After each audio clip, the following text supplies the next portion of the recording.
Okay, we are in Acts chapter 26. We're finishing up chapter 26 today and getting into chapter 27.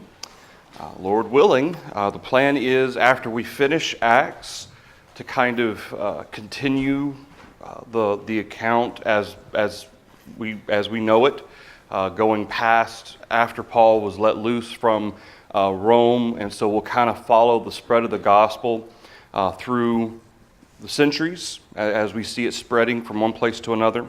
Also, within the context of that, that's kind of all to put into context the different manuscripts of the Old and New Testaments that we have available to us, all the fragments and so forth that we have that shows just how certain we can be regarding the accuracy and authenticity of what the Bible gives us. So that'll provide some background for us when we talk to people who are kind of buying into what society tells them about, oh, well, there's no way to be sure that this is what the Bible actually said or this is what was actually written. There's these different manuscripts or copies of copies of copies and so forth. There's a whole lot more to it than that. And so hopefully we'll be able to have an answer for people when they ask us about that, because that stuff that's not normally something that maybe is studied in a Bible class setting. So hopefully that will be beneficial for us. And it attached to that, we'll kind of use the going through the history of the church after Acts 28 and the manuscripts that we have and the fragments and so forth. We'll use that as a springboard into, for lack of a better term, Christian evidences. Okay, we'll talk about evolution, we'll talk about any number of things maybe that, and you can, if you have any ideas maybe of things you've come across that would be helpful to you, we can talk about the Big Bang Theory, we can talk about all of that stuff that people throw at us, we can talk about dinosaurs, we can talk about archaeology and so forth, radiocarbon dating, all that has a place within our studying of the Bible to be able to help people, not only for ourselves to be assured of our faith, but to help others as well. So that's the plan. That's subject to change. If the brethren want to pursue something else other than that, that's fine. But right now, that's the plan going forward after Acts 28. All right, so we are finishing up Acts 26 here in verse 26 and 27. Last week, we've got as far as Agrippa's response in verse 28. Paul has made this case regarding the prophets and Moses and that Jesus was the fulfillment of those prophecies. And in verse 27, he really puts the focus on King Agrippa to say, King Agrippa, I know that you believe. He says, do you believe the prophets? I know that you believe. And the fact that that Paul is framing it the way that he does is to recognize that if you believe the prophets, then you must also believe in the Messiah. And that, of course, remember, Paul doesn't mention the Messiah here. He mentions the Christ. But that's the implication, is that Jesus of Nazareth is the anointed one, and as such, he is the Messiah. So, verse 28, Agrippa responds to Paul, says, you almost persuade me to become a Christian. Agrippa's response, and we talked last week a little bit about the fact that this is the basis, at least, of one hymn that we have, Almost Persuaded.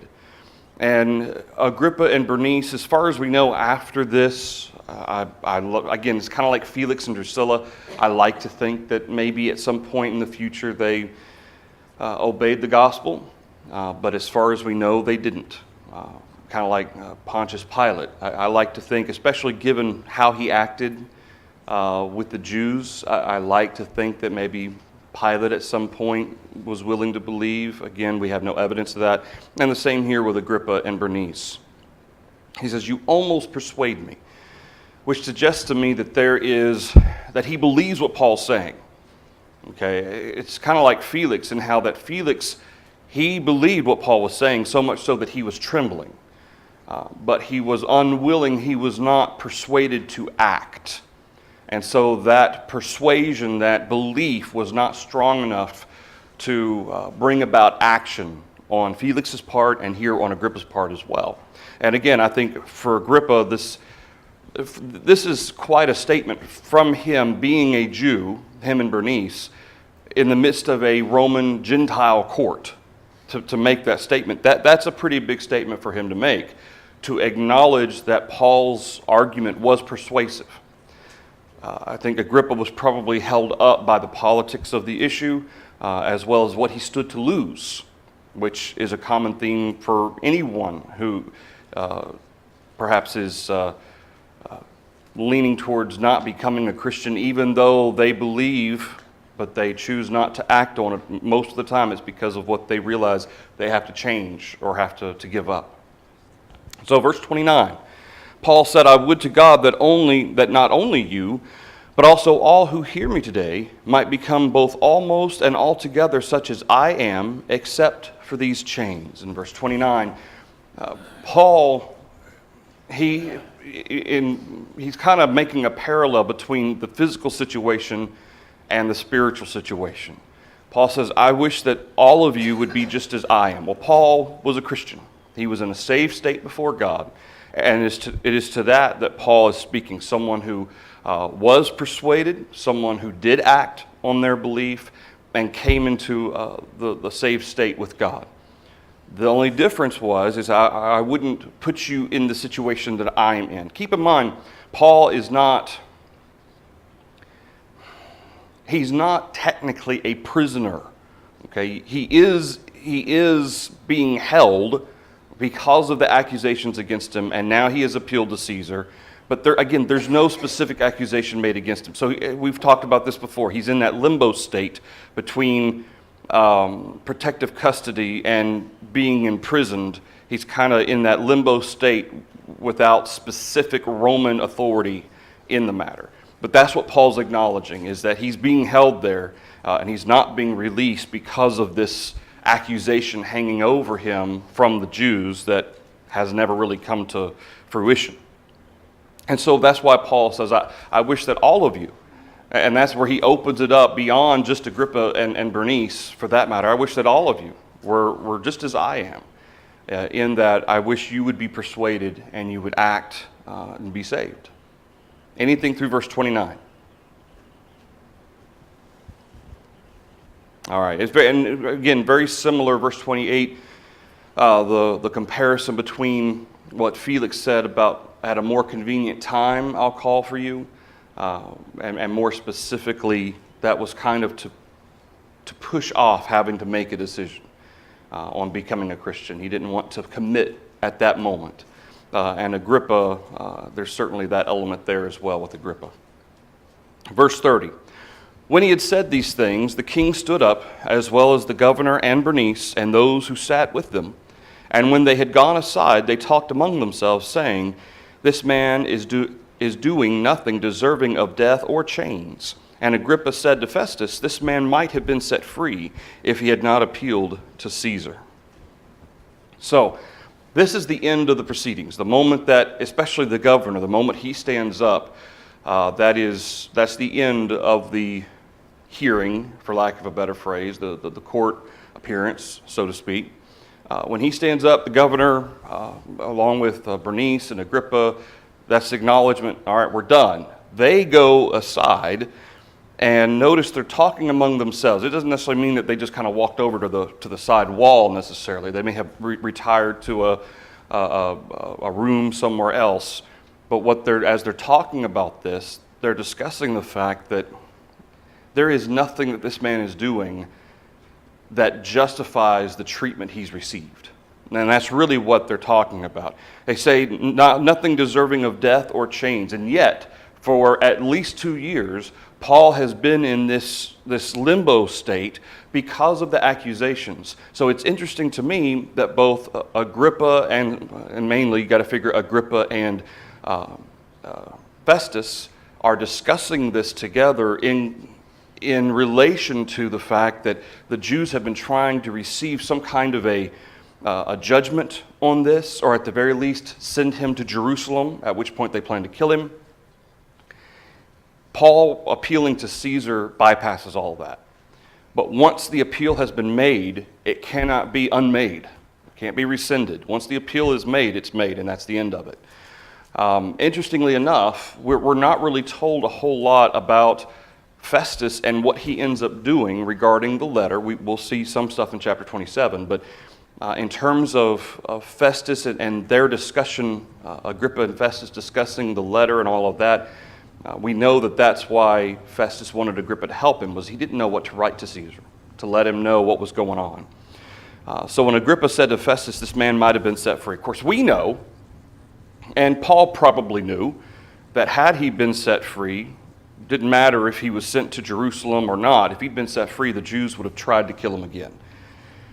Had he, of course, that wasn't in God's plan, and God didn't make Felix or Festus do what they did, and God didn't make Paul appeal to Caesar, but it certainly, I'm sure, made sense in Paul's mind regarding the fact that all of this was happening, and Jesus had told him way back in Jerusalem that he would testify, provide testimony regarding Christ even in Rome.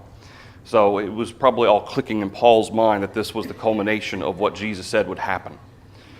All right, anything through verse 32 and chapter 26? All right, chapter 27. So chapter 27, this is after the situation that has taken place with Paul and Festus from Caesarea. Notice the language that gets picked up here. Verse 1, and when it was decided that we should sail to Italy, they delivered Paul and some other prisoners to one named Julius, a centurion of the Augustan regiment. So what's the first thing that we notice that has been absent for some time? Yeah, we, which suggests what as of chapter 27? Luke's back with them, okay? Luke has rejoined or is able to join at this point. That's not to say that Luke at no point was in Caesarea or had visited with Paul at any point, but the references to the we and where Luke was in relation to Paul and the journeys, we saw that earlier in Acts, especially with that third missionary journey. All of this stuff that has happened, of course, Luke knows about it, Paul knows about it, the Holy Spirit knows about it, and between those three, of course, main one being the Holy Spirit, but between the accounts from Luke, the account from Paul, and of course the Holy Spirit, this is how Luke is writing all of this with great detail, okay, knowing exactly what was said even behind the closed doors of these hearings and so forth. So chapter 27, apparently Luke was allowed to accompany Paul. Of course, Luke was a companion of his anyway. And again, I have no doubt that Luke had been there at some point in Caesarea, visiting Paul, helping Paul in some form or fashion. Any thoughts so far through, well, we're going to get here into verse 1, but through our prologue to chapter 27. All right. When it was decided we should sail to Italy, they delivered Paul and some other prisoners to one named Julius, a centurion of the Augustan regiment. Interestingly enough, this regiment that's being described, it was a very specific military branch that was closely associated in service to the emperors, okay, to the Caesars. It's very similar to the type of relationship that the Secret Service has to the President of the United States. Okay, these are certainly more prestigious type branch of service. And it also represents men who were extremely loyal and trustworthy for the Caesars to count on. And so the fact that this is a centurion of that particular branch, Luke, he likes to record details.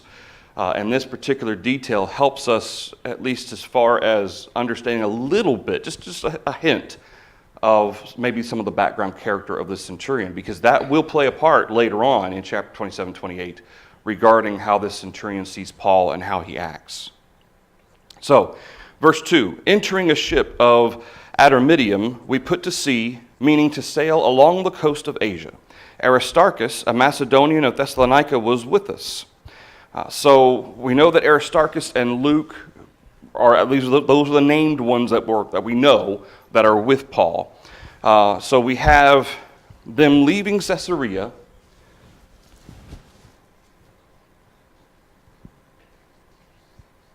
All right. So we have Paul. Of course, we know Paul came from Jerusalem to Caesarea, and then from Caesarea they sail to Sidon. And this is Tyre right here. So you have Sidon right here. Sidon is 70 miles north of Caesarea. And so being 70 miles north, this wasn't necessarily just an overnight trip, okay, but it was just a link in this chain of journeys. The ship of Adramyttium is a place on the coast of Asia Minor. It is from a place called Adramyttium, but specifically at Mysia. And that is where the ship, its home base was. That's why they end up changing ships when they get to Mysia. So this ship of Adramyttium takes Paul and the centurion and some other prisoners as well. It doesn't tell us how many prisoners there were. But what we find is Aristarchus is there, verse 3. The next day we landed at Sidon. Julius treated Paul kindly and gave him liberty to go to his friends and receive care. Which suggests that in addition to Aristarchus and Luke, they meet up with some Christians in Sidon. Okay, that there are members of the church there somewhere in Sidon, even though we're not told about it through the book of Acts. The fact that he has friends there who help take care of him, and the fact that the centurion is willing to give Paul that liberty. Again, keep in mind that most likely that of these so-called prisoners, Paul was very likely the only Roman citizen. And even if he wasn't the only one, certainly he was the only one for which there wasn't a direct accusation being made. Okay, some of these prisoners, whether they were Roman citizens or not, they had broken the law, and it was clear, and they were being taken for judgment. Paul, on the other hand, is a unique situation, and there was really nothing about Paul that was untrustworthy. Now, how much Julius came to know Paul in this short amount of time, from Caesarea to Sidon, I don't know. But the fact that Julius treated Paul kindly and gave him liberty suggests that in some form or fashion he trusted Paul. And that may speak to the fact that there was no accusation. And it's possible that Agrippa, and more specifically Festus, may have even said something to this centurion and about, listen, this man hasn't done anything deserving of death, but these Jews have accused him, and he appealed to Caesar. They may have brought him up to speed in some way. So there may have been a little background of knowing it's not like this man's a murderer or thief or in some way in judgment under Roman law. Yes, ma'am. Yeah, it sounds like they used the opportunity of the ship that was there, especially this time of year, the way the weather was working and so forth. We're going to see references to the time of year here in a little bit. So it sounds like it was mainly maybe a passenger merchant ship, and the Romans kind of were hitching a ride, so to speak. They kind of would pay the merchant ship to carry. Again, how many of those, we're going to find later how many people are on this ship. How many of those were prisoners? I don't know. More than 3, at least, I would say. There's probably a handful, at least. But the fact that it doesn't sound like the entire ship was just like a Ben-Hur type thing where the whole ship's a prisoner ship. I don't think that was the case. Anything else through verse 3?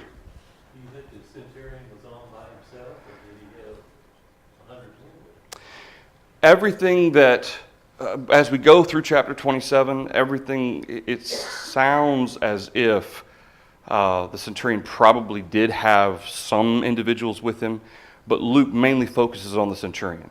He's the one in charge. He's the one doing everything. I can't imagine, especially given the Romans, that they wanted to punish evildoers.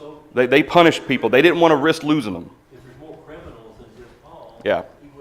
You wouldn't think. And the fact that he's a centurion, it's not like he's just some kind of a gopher or something like that. Okay, this is a man of influence. This is a man of authority. I'm sure he did have, not all 100 men necessarily, but I'm sure he had some kind of a detachment with him. Yeah. Anything else through verse 3? Okay. Verse 4. So when we had put to sea from there, we sailed under the shelter of Cyprus, because the winds were contrary. And when we had sailed over the sea, which is off of Cilicia and Pamphylia, we came to Myra, city of Lycia.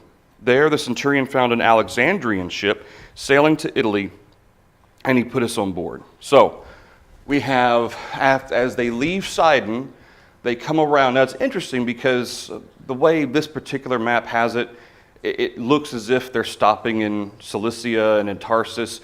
That those are ports of harbor or safety in the midst of storms and such.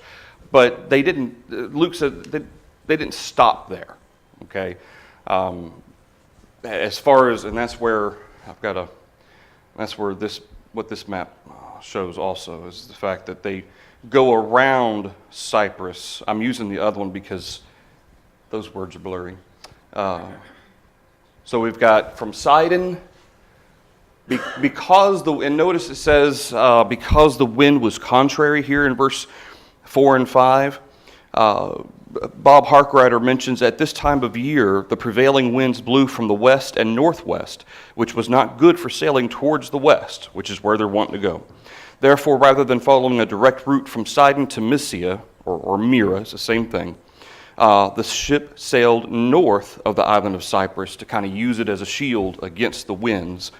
And then along the coastline of Cilicia and Pamphylia until they came to Myra of Lycia. Again, they didn't stop, or at least Luke doesn't tell us that they actually stopped anywhere in here. They just used the opportunity to go around Cyprus to avoid the wind that was kind of pushing back against them. And then they came to this boat's home port, which is Myra or Mysia here. Okay, anything so far through verse 5? Verse 6. So then the centurion, and notice that this is one of those things he's having to kind of piece together their journey. Okay, it wasn't like it was a Roman ship that was bound for Rome in the first place. They're buying passage on their way there. So the centurion finds an Alexandrian ship sailing to Italy, and he put us on board. Verse 7, and when we had sailed slowly many days and arrived with difficulty off of Cnidus, the wind not permitting us to proceed, we sailed under the shelter of Crete off Salmone. Passing it with difficulty, we came to a place called Fair Havens, near the city of Lycia. So, Luke, again, recording for us very specifically exactly what's happening. We see them leaving Myra, or Mysia. They go past Rhodes. They come past Cyprus. They come past Rhodes. Here's Cnidus right here. And then they come down south to Lycia. And they use Crete. This is Salmone or Salmone. And they come right into port here. So they're kind of having to piece together this trip, especially given the time of year in which they're traveling, this situation with the wind and so forth. All right, and then they come to Fair Havens. This is Fair Havens right there, which I think I like that name, Fair Havens. It's neat. Anything else so far through verse 6? Or verse 8, rather, I guess. And notice it 2 times now here in verse 7 and 8, Luke records with difficulty. Okay, this was not an easy trip, and the fact that the wind was against them, this was not a quick trip. All right, it certainly would have been a lot quicker if they had a more direct route or a boat that was heading straight to Rome, but they're having to piece all this together. And Luke doesn't specifically say between verse 5 and 6 exactly how many days it took to find a ship that was heading to Italy. Or how long this Alexandrian ship was in port before it was headed back out. And then verse 7, all Luke says is many days. Okay, sailed slowly for many days. So this is not a fast trip. So they're on this boat. Keep in mind and just kind of imagine in your mind kind of the slow crawl that they're having to deal with. And this is in the fall of the year. That's what we're going to find here later in chapter 27. So it's the way the weather's working, it's not working for them. It's working against them. Okay? Anything else through verse 6? Verse 8. Verse 9. Now when much time had been spent, and sailing was now dangerous because the fast was already over, Paul advised them, saying, "Men, I perceive that this voyage will end with disaster and much loss, not only of the cargo and ship, but also our lives." So they're in Fair Havens at this point, on the island of Crete. So this is where they are at this point.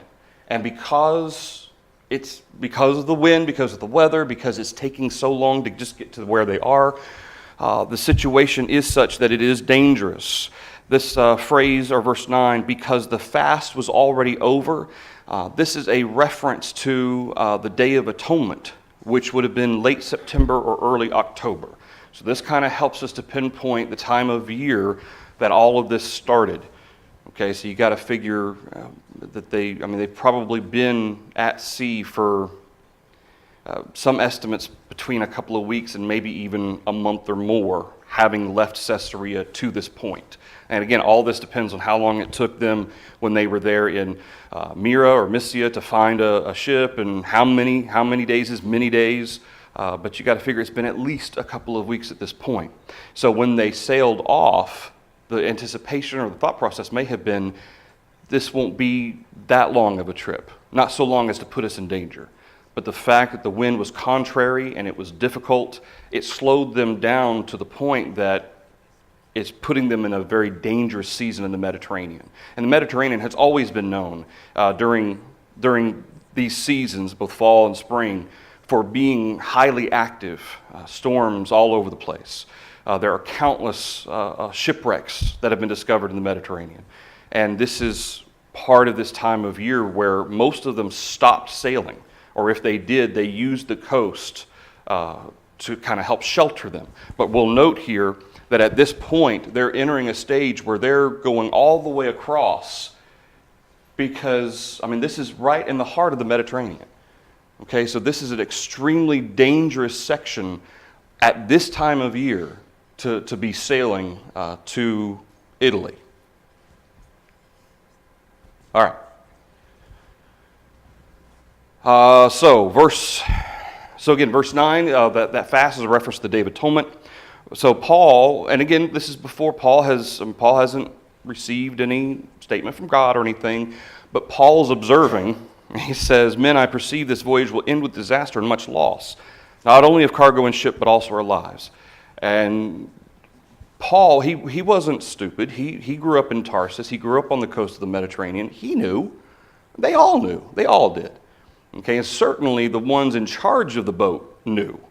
But notice in verse 11, "Nevertheless, the centurion was more persuaded by the helmsman and the owner of the ship than by the things spoken by Paul." I personally tend to think that it wasn't that they thought, oh, this will be a peaceful journey. No, they understood. I tend to think, though, that because they had been slowed down, keep in mind, a lot of times merchant vessels carried perishable goods. And if those goods perished, they lost their entire cargo. And that whole time spent on that boat was a waste. In addition to that, they're being paid to ferry at least the prisoners and Paul and the centurion and possibly some soldiers, possibly some other passengers as well. So this is all they're being paid is contingent on getting them to Italy. All right, so they have every reason to pursue this, thinking that they're going to be able to make it. Okay, of course we know that they won't. So the centurion, who apparently had the authority to say no or yes, he was persuaded by the people on the boat, particularly the helmsman and the owner of the ship, just to continue with the journey. Has there ever been any speculation of the size of this boat? Nothing that I've seen in terms of, a typical merchant vessel, okay, would have been, I've seen pictures of archaeology from around 2,000 years ago, but in general, these are boats made completely out of wood. Okay, these aren't military boats. Many of the military boats would have had some kind of metal shielding, especially on the front. But all the merchant boats were mainly wood. So certainly during rough weather, and the way, at least some of the boats that I've seen in the Mediterranean, I watch a bunch of those shipwreck shows and stuff like that. If waves come up at any point over the deck, a lot of times they didn't have, the cargo space was not sealed. So it would be open, and that water would just flood into that cargo space and very quickly would cause a ship to sink. That's why a lot of times when you read about many of these ancient ships and you read about the historians and how quickly it sunk, it was gone. Well, that's because it was overcome with a wave. But how big, how long, all that, I don't know. Yes, sir? Verse 37 says, excuse me, 203 score and 16 souls. Yeah. Ships, so that'd be fair. Yeah, it had to be a fair size to account for that many people. And how closely they were all packed in there. I mean, but this wasn't like, this wasn't like a Slave ship. yeah, it wasn't a slave ship. And I wouldn't even call it a passenger liner like what we would think. It wasn't that big, but certainly this was not. And a lot of times we think about ships like the Spanish galleons and stuff. I don't think it was that big. Okay, they didn't have, at least according to what has been found in the Mediterranean from 2,000 years ago, they didn't have boats that big at that point. Okay, but it was certainly big enough to pack enough people in there, sleeping in hammocks, that sort of thing, where you had that amount of people able to be on that ship.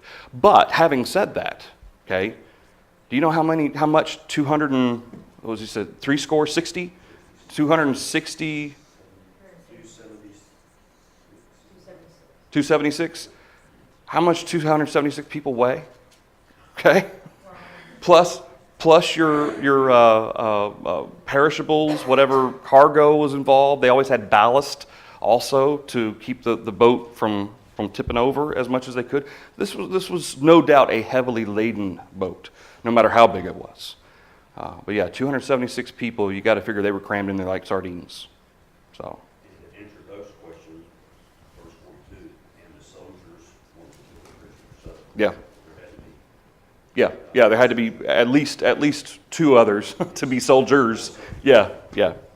Good point. Yes, ma'am. I was just going, that's what I was going to say. Oh, okay. Gotcha. Anything else through verse 10 or verse 11? Sound like the centurion's the one who made the decision. He's, yeah, and I think, What role was on the ship, but well, because he was he's the one to be. he was the governmental authority. And so he didn't commandeer the boat, but at the same time, he was the one that would make the decision if they're not going, because the prisoners would take precedent over any merchant designs or desires. So he would have been the main authority there. Anything else in verse 11? Verse 12, because the harbor was not suited to winter in. And notice this is the other element to this. In addition to the fact that these fellows didn't want to stay there, they wanted to get to Italy. But notice, if they stopped, how long were they going to have to stop? For the winter. For the winter. Okay, this is going to be at least from, we know this is around October, so this is going to be at least through February, possibly. January, February, somewhere around there. So 4 months, 5 months, something like that they were going to have to stay in Fairhaven. And the harbor just, it couldn't accommodate the boat or that many people. However, because the harbor was not suitable to winter in, is what Paul says. The majority advised to set sail from there also, if by any means they could reach Phoenix, a harbor of Crete, opening toward the southwest and northwest, and winter there.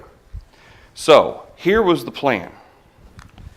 They intended to leave Fairhavens.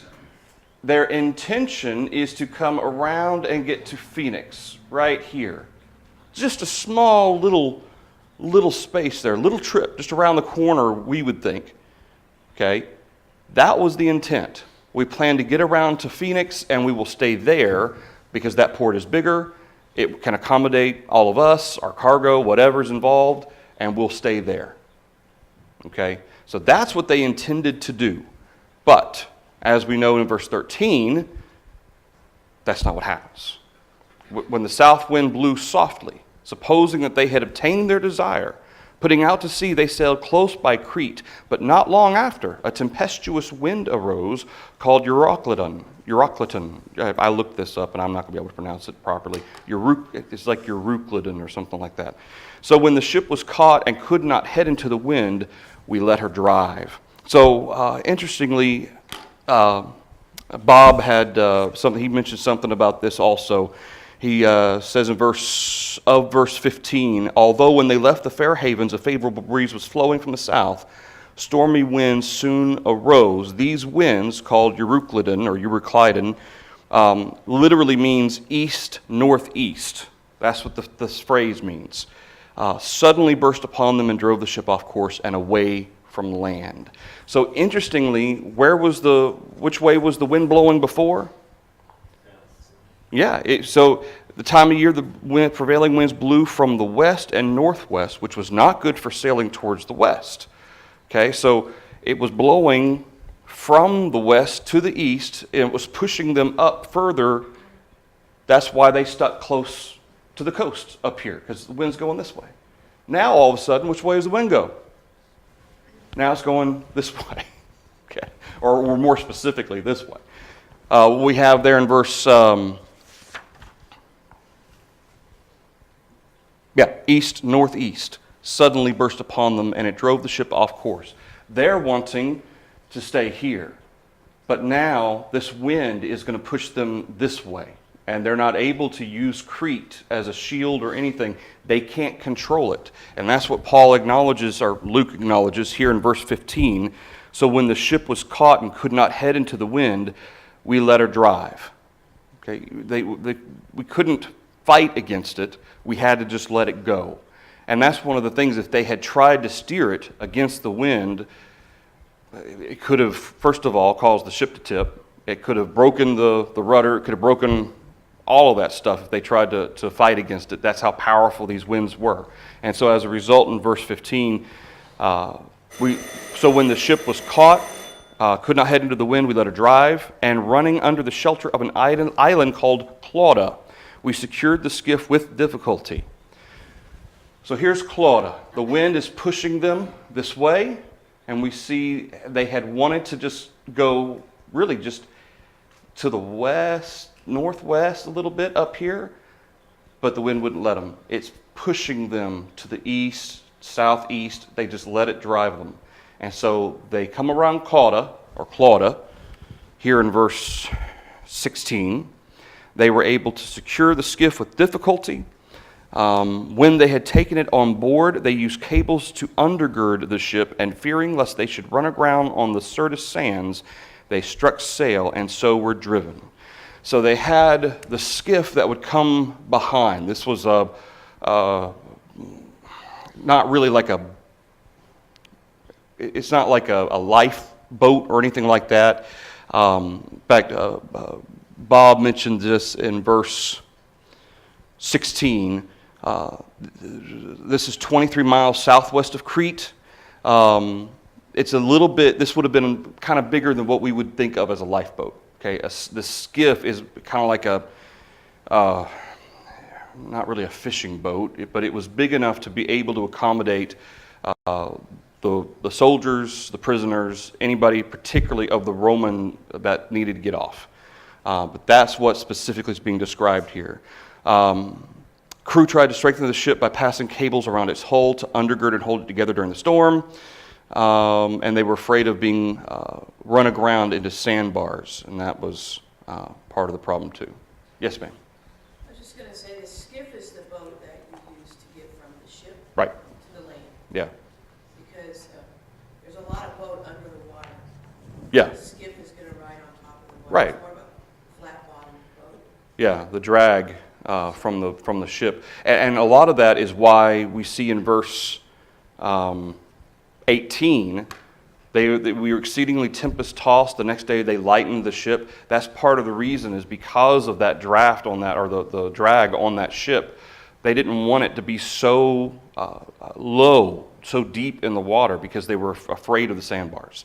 That's why they threw off some of the ballast, at the very least the ballast. Now here in a little while they're going to throw off cargo too, but the ballast they're tossing as much as they can. Okay? Anything through verse 17 so far?